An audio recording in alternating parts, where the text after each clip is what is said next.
Bismillahirrahmanirrahim. Assalamualaikum warahmatullahi wabarakatuh. Waalaikumsalam warahmatullahi wabarakatuh. Yang saya hormati dosen pengampu mata kuliah farmakologi molekuler, yaitu Ibu Apoteker Radisati Kamarudin, SSI, MSI. Pertama-tama saya ingin perkenalkan diri. Perkenalkan, nama saya Nur Syawali Arsyad dari kelas B dengan NIM 2225129. Langsung saja, materi yang akan saya bawakan kali ini yaitu yang pertama, aksi obat pada reseptor terhubung dengan protein G pada reseptor adrenergik dan reseptor angiotensin. Yang kedua, aksi obat pada reseptor growth factor dan sitokin. Materi pertama itu aksi obat pada reseptor terhubung dengan protein G pada reseptor adrenergik dan reseptor angiotensin. Protein G, dari bentuknya reseptor terkait protein G merupakan suatu rantai polipeptida tunggal yang melewati membran sebanyak 7 kali. Reseptor ini terutama mengaktifasi rangkaian peristiwa yang mengubah konsentrasi satu atau lebih suatu molekul signaling intraseluler atau yang disebut second messenger untuk menimbulkan respons seluler. Reseptor adrenergik. Reseptor adrenergik merupakan reseptor yang memperantarai berbagai aksi saraf simpatik seperti fight or fight responses, meliputi pelepasan energi dari glukosa, denyut jantung, dilatasi saluran pernapasan, dan pengaturan sirkulasi periferal. Kemudian epinefrin dan neuropinefrin adalah hormon yang disekresikan oleh glandula adrenal dan disintesis dari prekursornya tirosin dengan bantuan beberapa enzim, yaitu tirosin hidroksilase, dopa dekarboksilase, dan dopamine beta hidroksilase.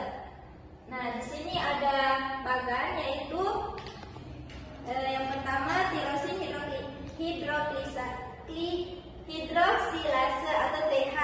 Obat-obat seperti kafein, nikotin, morfin dapat mengupregulasi ekspresi TH sehingga meningkatkan aktivitasnya. Yang kedua ada monoamin oksidase atau MAO. Obat antidepresan banyak bereaksi menghambat MAO inhibitor seperti dijelaskan pada bab enzim sebagai target aksi obat. Contohnya tranilsipromin, selegilin. Yang ketiga ada satekol O-metil transferase atau COMT.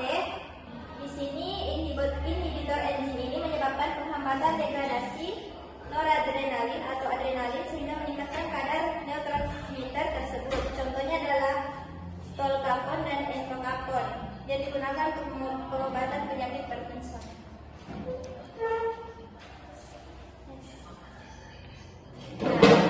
Kemudian di sini ada gambar skematik sinaps adrenergik beserta tempat aksi obat-obatnya. Inhibitor MAO meningkatkan ketersediaan noradrenalin atau NA dengan menghambat degradasi NA. Reserpin menghambat uptake NA ke dalam vesikelnya sehingga mengurangi jumlah NA yang dapat dilepaskan. Kemudian metiltirosin menghambat sintesis NA dengan menjadi substrat palsu. Demikian pula metildopa. Obat lain bekerja menghambat reuptake NA ke presinaptik atau uptake NA ke pasca sinaptik seperti antidepresan trisiklik. Kemudian di sini ada ringkasan tentang distribusi, transduksi signal dan respons seluler respons adrenergik. Mungkin bisa dibaca sendiri ini saja. Kemudian di sini ada banyak obat yang bekerja pada reseptor adrenergik, baik sebagai agonis maupun antagonis, selektif maupun non-selektif. Pada tabel berikut ditampilkan obat-obat yang bekerja pada reseptor-reseptor tersebut beserta aksi farmakologinya. Yang pertama untuk alfa 1 agonisnya efedrin, phenylefrin. Aksi farmakologinya vasokonstriksi perifer sebagai dekongestan nasal, antagonisnya prazodin. Aksi farmakologi mengurangi vasokonstriksi sebagai antihipertensi. Alfa 2 agonis klonidin menghambat pelepasan norepinefrin antihipertensi sentral.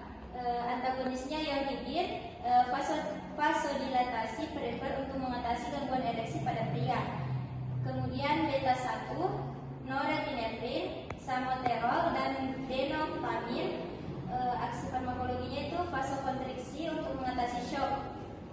agonisnya propanolol, etanolol, aprenolol, dan labetalol. Aksi farmakologinya vasodilatasi sebagai antihipertensi. Kemudian beta 2 salbutamol, salmeterol, formoterol, dan terbutalin. Aksi farmakologinya itu bronkorelaksasi, menghambat pelepasan histamin dari sel mas. Kemudian yang terakhir itu beta 3 atau oktapamin, lipolisis sel adiposit untuk mengontrol berat badan, dan mirabegron merelaksasi otot detrusor pada kandung kemih. Kemudian reseptor angiotensin. Angiotensin adalah hormon peptida yang berasal dari protein angiotensinogen. Angiotensin ini diubah menjadi angiotensin 1 dengan katalis renin. Kemudian selanjutnya itu angiotensin 1 akan diubah menjadi angiotensin 2 dengan dikatalisis oleh enzim ACE atau angiotensin converting enzyme. Berikut ada skema reseptor angiotensin AT1 dan signal transkripsinya. Reseptor AT1 tergandeng dengan protein G dan aktivasinya melalui jalur fosfolipase diadaptasi dari Godred DKK. Next.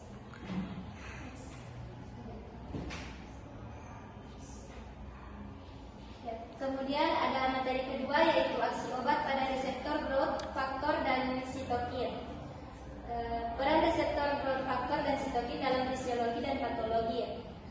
Reseptor growth factor adalah reseptor RTK yang bertanggung jawab terhadap pertumbuhan berbagai bagian dari sel. Jika suatu growth factor berikatan dengan reseptornya, ia akan memicu serangkaian peristiwa molekuler yang berujung pada transkripsi. Transkripsi gen lebih lanjut akan memicu sintesis protein tertentu yang dibutuhkan dalam berbagai proses dalam sel yang terkait dengan pertumbuhan dan proliferasi sel. Kemudian ada sitokin. Sitokin ini adalah senyawa protein endogen yang dilepaskan oleh sel-sel untuk saling berkomunikasi atau cross-cell. Ini adalah growth factor dan sitokin adalah molekul penting yang mengatur berbagai proses fisiologis tubuh dari pertumbuhan dan perkembangan sel hingga respon imun terhadap infeksi. Disfungsi pada reseptor mereka dapat menyebabkan berbagai kondisi patologis seperti kanker, penyakit autoimun, dan gangguan metabolisme. Mekanisme aksi obat pada reseptor growth factor. Yang pertama itu pengenalan. Growth factor adalah molekul sinyal yang memainkan peran penting dalam pertumbuhan, diferensiasi, dan proliferasi sel. Kemudian yang kedua, mekanisme ikatan. Obat dapat berikatan secara langsung dengan reseptor growth factor atau menghambat interaksi growth factor reseptor. Yang ketiga, modulasi aktivasi jalur sinyal. Obat dapat mempengaruhi fosforilasi, dimerisasi atau translokasi komponen kunci dalam jalur sinyal growth factor sehingga mengubah. Contoh obat yang bekerja pada reseptor growth factor. Yang pertama itu ada inhibitor tirosintinase. Obat-obatan seperti imatinib, gefitinib, dan erlotinib menghambat aktivitas tirosintinase pada reseptor growth factor. Efektif melawan kanker dengan mutasi gen pengkode reseptor tersebut. Yang kedua, antibodi monoklonal, yaitu cetuximab dan penitumumab adalah antibodi monoklonal yang epidermal atau EGFR digunakan untuk pengobatan kanker kolorektal dan kepala leher. Yang ketiga, inhibitor FEGF, bevacizumab, aflibercept, dan rumikirumab menghambat interaksi antara VEGF dengan reseptornya, menghambat angiogenesis dan efektif untuk terapi kanker solid. Nah, kemudian ada mekanisme aksi obat pada reseptor sitokin. Yang pertama, pengenalan. Sitokin adalah molekul sinyal yang memainkan peran kunci dalam komunikasi sel. Yang kedua, ikatan obat reseptor. Obat dapat berikatan dengan reseptor sitokin, mengaktifasi atau menghambat sinyal. Yang ketiga, aktivasi jalur sinyal. Dalam pengikatan obat reseptor memicu aktivasi berbagai jalur transmisi sinyal kompleks. Contoh obat yang bekerja pada reseptor sitokin itu yang pertama ada golongan sitokin. Obat-obat yang bekerja pada reseptor sitokin biasanya termasuk dalam golongan biologik yang menargetkan sitokin tertentu seperti interleukin, interferon, dan faktor nekrosis tumor.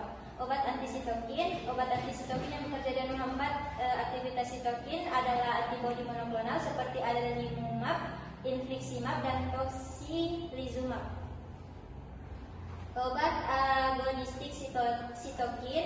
Di sisi lain ada juga obat agonistik sitokin seperti filgrastim dan sabramostim yang bekerja dengan menstimulasi reseptor sitokin untuk meningkatkan produksi sel darah tertentu.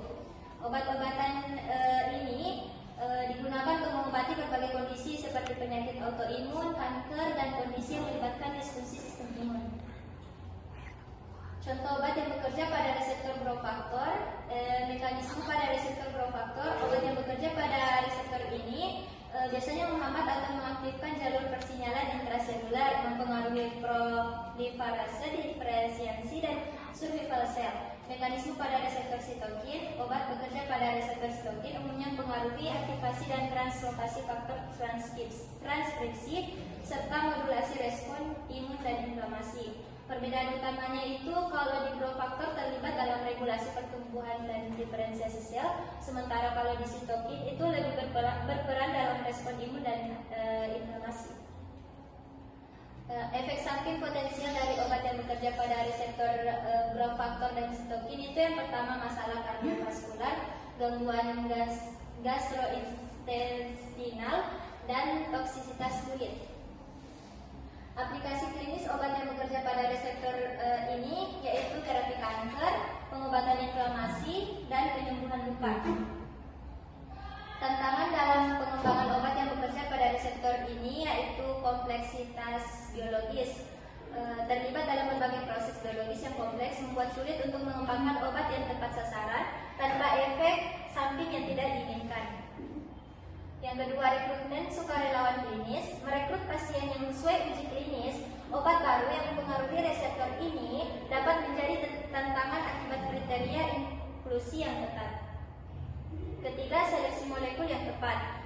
Proses penemuan dan seleksi molekul obat dapat secara selektif memodulasi reseptor, membutuhkan upaya penelitian yang intensif dan rumit. Nah, kesimpulan dan prospek masa depan dalam pembahasan ini kita telah mengeksplorasi mekanisme aksi obat pada reseptor growth factor dan sitokin serta potensi aplikasi klinis dan tantangannya. Prospek masa depan dan pengembangan obat-obat yang bekerja pada sistem ini memberikan harapan baru dalam pengobatan berbagai kondisi patologis. Baik, mungkin itu saja